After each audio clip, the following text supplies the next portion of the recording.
Our next speaker has made the short trip down the M56 to be here with us today. Tony Collier is born and bred in Altrincham. He's the Joint Managing Director of NBL Accountants and former Chairman of Altrincham Neighbourhood Plan and the Altrincham Chamber of Commerce. A Manchester Evening News article from February last year started like this. Less than a decade ago, the affluent market town of Altrincham was labelled a ghost town. A combination of high business rates and parking charges had pushed customers away from the once bustling high street to the nearby Trafford Centre, leaving a swathe of empty shops. Many of the independent businesses that once helped Altrincham to thrive had disappeared, and in 2010, Altrincham recorded the highest shop vacancy rates in the UK, with almost a third of the shops lying empty. Does this sound at all a little bit familiar to any of you? To find out what local traders did to combat this decline and become an award-winning town centre, I'd like to introduce Tony Collier.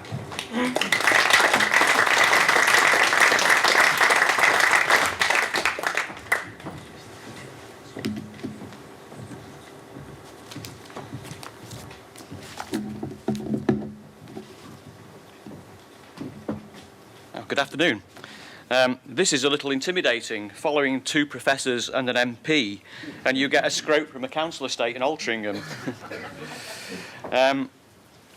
Can you learn anything from Altrincham? I have no idea. I'm going to tell you Altrincham's story. But I'll start off with my background. I was born in Altrincham in 1957. I'm an Altie lad through and through. Lived and worked within 3 miles of the town centre for my entire life, passionate about the town. I'm a co-owner of a firm of chartered accountants with 27 staff and 2 offices in Altrincham and Northwich. I was the 100th and 101st President of the Chamber of Commerce, as well as its Chairman for the 6-year period of Altrincham's recovery. I was a member of the board of Altrincham Forward, and I'll talk a little bit about that movement in a second. And I also chaired the Altrincham Town Centre Business Neighbourhood Plan. I'm also still a director of Altrincham Football Club's community outreach charity, and I was very pleased with my last visit to Chester when Altrincham beat Chester 2-1. I'm also, for my sins, a freeman of Altrincham. So a little bit about Altrincham. It's a charter market town from 1290. The growth was initially from the Bridgewater Canal, which came past the town in 1765. And then massive growth, 1849, when the railway arrived. The Broadheath industrial engineering heartland used to employ tens of thousands of people, and I remember vividly seeing men cycle down the Bridgewater Canal to go to work in the engineering plants, which sadly all closed down. But it's actually now thriving again after the demise of those engineering businesses. And as Nick said, we were described in the national press in 2010 as a ghost town. The headline vacancy rates, which were actually garbage, were 37% vacancy. Altrincham had been decimated by the Trafford Centre and by online retailing. The Trafford Centre and online retailing are not going to go away. And Peel Holdings have just recently put in a planning application for 237,000 square feet of new additional retailing at Barton Square, right by the Trafford Centre, which is predicted to affect Altrincham's footfall by 0.4% negative, which is all bad news for Altrincham and all the town centres around Greater Manchester. So the recovery. Altrincham Forward was established, and this is a prime example of community working with local authorities. It was a joint public and private sector initiative set up by Matt Collier, who was the then leader of Trafford Council, and included all interested parties and stakeholders, such as the Chamber of Commerce, which I represented, and people like the civic societies and businesses and business communities. And I was the chair of the finance stream of Altrincham Forward. The remit was to regenerate the town at board level, but to promote the town and market the town at operational level, and there were a team of people in the office who dealt with the promotional stuff. And the whole of Altrincham Forward was effectively funded by the local authority. There was no money apart from what the local authority chipped in to make this work. Altrincham Forward came up with a vision. The first one wasn't a very good one because we actually applied for the Mary Porter's Prize. And we think that now as a near miss because the 5 towns that won the Porter's Prize have lost 1,000 shops in the 5 years since they won that prize. We came to the conclusion that retail in its then format was actually dead. It had been so affected by online and also by the Trafford Centre that retail as we knew it in Altrincham was dead. So we made a decision to focus on what we thought Altrincham was all about, a traditional market town with a great history. And we decided that we'd like to rebuild the markets around local produce, arts and crafts and food and leisure. And we had a vision that was very much akin to the vision of Borough Market, which is very much foodie orientated. And that was actually set out in a plan for the future of Altrincham that Altrincham Forward commissioned. We put the operation of the market, which is now famous, I think, all over the northwest, out to tender. And the current operator made a bid with a vision that largely matched Altrincham Forwards. Trafford Council granted the lease to the operator, but they also pump-primed it with a very substantial loan of something we believe in the order of £600,000. Now, bear in mind that that market house would never have ever got funding from a traditional bank. It was an untried and untested idea, had never been done anywhere, and they simply would not have worked without Trafford putting the money in. It's been a major success and a catalyst for what followed. This is the market house from the outside, taken on a wet Monday, and when it was closed, unfortunately. Normally, there's lots of outside dining, people sat outside eating, drinking, and obviously with the lovely summer we had last year, there was an awful lot of outside dining done. And this is inside the market house, people sitting, eating and drinking. This was 11 o'clock on a Tuesday morning. If you tried to go at night time, you'd be very, very lucky to get to sit inside at all because it's always rammed. And then what happened is there was a spillover of people going, setting up other businesses, and I'll come on to that in a second. But this is the covered market right next to the market house, which again has a very, very big food content, but it's also around arts and crafts and local produce. And then another picture of the Altrincham covered market. So what then happened was that the people went to the market and basically couldn't get a seat. So more and more businesses set up to actually take over that leisure demand. And we now have some wonderful businesses around the market house, and I'll show you some photographs of those in a second. We realised that the covered market. We also realised that the public realm was very tight in Altrincham. We wanted to try to make the town look better, and this was a concept agreed upon by Altrincham Forward, and it was all about shared space. And if anybody's ever been to Poynton, you'll know what shared space looks like. And Altrincham tried to emulate that, funded by Section 106 orders and SIL monies, and it was supposed to be in multiple phases. Phase 1 was completed, and that's the pink bit on the map, right in the middle. So a very small proportion of it.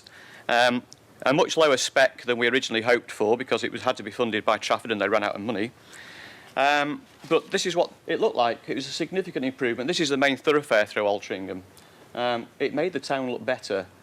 And this is the from the bus interchange, the pedestrianised area taking you through to the market area. And this is the bit leading directly up to the market area. And so, again, significant improvement. The paving has been described by negative people in the town, because we do have lots of those still, as crazy paving, which I thought was extremely unfair. We then had to work out how we maintain momentum. The market was a huge success. It brought people in, and we got more leisure offering because of it. And what do we do to maintain that? Well, the board of Altrincham Forward ceased to operate because we'd done what we set out to do. There was an office maintained to promote and market the town, but there was no more council funding available. The council had run out of money, as is so often the case nowadays. So a business improvement district was needed, and Altrincham Unlimited was established. It was voted for by the business rate payers, and they pay a 1.5% levy on the business rates. And Altrincham Town Centre Business Neighbourhood Plan was also established to set future planning policy written by the people for the people, and that was a very important part of my reason for me being involved. Altrincham Unlimited's key achievements: they promoted the town, they organised events to increase footfall, they generated cost-saving schemes for the businesses and successfully lobbied for against increased parking charges. Some of the festivals that we have in Altrincham, the Goose Green Festival, attracted 4,000 odd people in one day into a very small square in Altrincham. And then we had the Christmas lights turn on and the lantern parade, which massively increased footfall in December 2018. The Altrincham Town Centre Neighbourhood Business Plan was very much my baby. I chaired it from its establishment in 2013. We set up originally with 103 members and a working group of 12 people that did the bulk of the work. We saw this as the opportunity to shape the town's future through to 2030 and actually set the planning policy for Altrincham Town Centre for that period by the people, for the people. The people on the forum were basically people who lived and worked in Altrincham Town Centre. And we had lots of support from the council as well, but we were really keen to see that this was a policy set for the future by the people, for the people. We established a plan boundary and were designated by Trafford Council in July 2014. And then we engaged on a 3-phase public consultation that was the biggest ever undertaken in Altrincham. We set off in the first instance to find out what the people wanted. Then we wrote the draft plan based on that. And then we asked the people if that's what they meant. And then we issued the final plan for consideration by the public in general. We involved schools and college students. Strangely, the kids wanted Nando's and Primark. Well, they've now got Nando's, but they've not got Primark yet. And I say it was the biggest ever consultation in the town with over 1,400 responses in the first phase. That's never been seen in Altrincham before. The key planks of the town plan were we decided that we had to reduce the prime retail area, and I've heard what your presentations have been today about your retail offering in Chester. The whole of Altrincham Town Centre was designated as prime retail, and it wasn't sustainable in the new environment. So we pretty much halved the prime retail, which has then given us much greater flexibility in the secondary retail areas, which we thought was really important. We set some limits for new retail development so that we could actually limit how much more retail development would actually take place in the town. We encouraged town centre living because that is really good for the nighttime economy and also for security because there are more eyes looking over the town. There had always been a presumption in Trafford that if you did over retail residential developments, you had to provide parking. We removed that presumption because we believe that town centre living does not require a car. We actually designated some key sites in Altrincham for future residential development, and we also supported and maintained the intention to develop office space in Altrincham. And we also designated various sites for leisure uses, residential development and car parking, which was really important. The people of Altrincham came back to us and said that all these issues were actually really important to them, but they're not planning issues and we couldn't include them in the plan. So what we did, we did something called a non-statutory annex, which is an addendum to the plan. So this was our wonderful town plan, and this was the non-statutory annex. And we basically put everything to do with things like car parking, integrated parking strategy, marketing and promotion of the town in the non-statutory annex. We wanted it to be visible because that's what the people said they wanted, and we are now trying to hold people accountable for all those issues that that everybody said was vital. And you'll notice the improved pedestrian and cycling experience, which is something that we're very keen to have more of in Altrincham. What a plan can't do, a plan can't change pre-existing planning consents.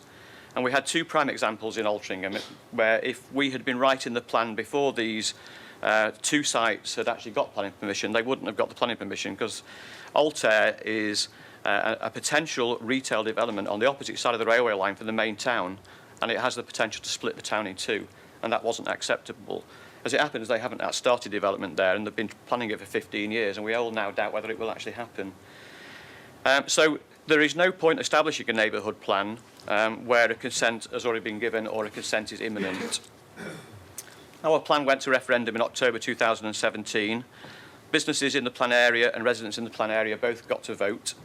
We got yes votes on both of them, and it was adopted by Trafford in November 2017. And it now sets the planning policy through to 2030 that the people of Altrincham told us they wanted. Truly a plan written by the people for the people. And we are one of only 3 neighbourhood business plans in the UK. The future of the plan, our intention is to basically hold key stakeholders responsible as in accordance with the non-statutory annex. So things like integrated parking strategy, we constantly talk to all the authorities, the powers that be, Trafford Council and the planning people and highways, to talk about what's needed for Altrincham. We still don't have an integrated parking strategy. We have a design group that reviews and comments on all planning applications, and we have a very small working group now of about 12 of us, and that is actually now the forum. We are custodians of our plan, and we also consider protection of community assets. So outcomes. Has it been a success story? It's now a very busy, vibrant town. The market was the catalyst, and other leisure businesses followed. Arts and crafts shops followed, which is exactly what we wanted. Retailers followed the increased leisure footfall. Long live retail. Increased dwell time has been vital to the town. People now come into the town to eat and drink, but they actually now stay and shop. And that's been very, very much part of the success. This is the old Conservative Club. It was originally a working man's Conservative Club, which I quite understand the concept of, but there you go. This is now one of the main, this is directly opposite the Market House, and we've got Porter, which is a tapas bar, and the Conservative Club there. All outside eating, very busy and vibrant, with people who go into the Market House, can't eat anywhere and go across the road to these places. And then over here, Sugo Pasta Kitchen, Blanchflower, again, all within 50 feet of the Market House, but very, very successful sort of outspill from the market, which has been amazing. And then we have possibly the poshest fish and chip shop in the world. Sorry, to go back one. The poshest fish and chip shop in the world with outside eating and planters and all sorts of things. And then we had these wonderful little arts and craft shops. Idaho is actually one of my clients, set up by the lovely Amy about 4 years ago. And she's had nothing but success. She's doing incredibly well. This is also directly opposite the Market House, Madam Butterfly. And then we started to see the chains return because we had increased footfall. They followed the leisure footfall. This parade of shops had been empty for 5 years. It's now fully occupied, and it's a prime site in the town centre. The middle shop is Sostren Green, which I believe is a Danish chain, and Orange Theory have opened their first one outside London, and the far shop is Flannels, which I think is part of Mike Ashley's empire.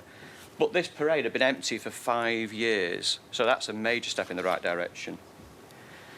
These are the footfall rates from 2015 to 2017. We obviously don't have the same amount of footfall as Chester does, but footfall increased from 6.8 million to over 7.5 million over those 2 years. The footfall in December 2018 was up 3.8% compared to the previous year, and compared to a fall of 2.1% nationally. For 2018 as a whole, footfall increased in Altrincham by 0.5% compared to a national decrease of 2.5%. Vacancy rates, 2011, were about 28%. We're now down to 8%, which I think is an incredible success story. So outcomes. We allowed for 500 residential units to be built in the town in addition to what's already there, and we've already got that, and we're not even anywhere near 2030. We have 500 residential units built, in progress, or with conditional consents. Altrincham won the Best High Street Award, and big credit there to the Business Improvement District, because they won the High Street Award because of the events that the bid put on. The Sunday Times declared Altrincham to be the best place to live in the North West, good old Sunday Times. And we are now being held out as a model of town centre regeneration. The model may not work in other towns around the country, but we think we've done some things really well that other towns and cities can learn from. Yeah, so is it a success? We think so. We're very proud of the town and very proud of what we've achieved. I think it's a perfect example of a local authority combining with the private sector, producing a great outcome for all. The local authority, of course, gets much more business rates than it used to because we've got much bigger occupancy, and that's all good. And I just added one point there, a special praise for a guy called Mike Shields. Mike was a retired planner. He wrote all the technical content of the town plan, and it was pretty much a full-time job for 4 years. He called in favours from everybody he knew. And the reason I'm saying this is if you decide to do a town plan or a city plan, don't do it lightly. The plan was written for a cost of about £30,000, but because Mike pulled in favours from everywhere, we believe the actual cost would have been something like £250,000. So that is Altrincham. Thank you.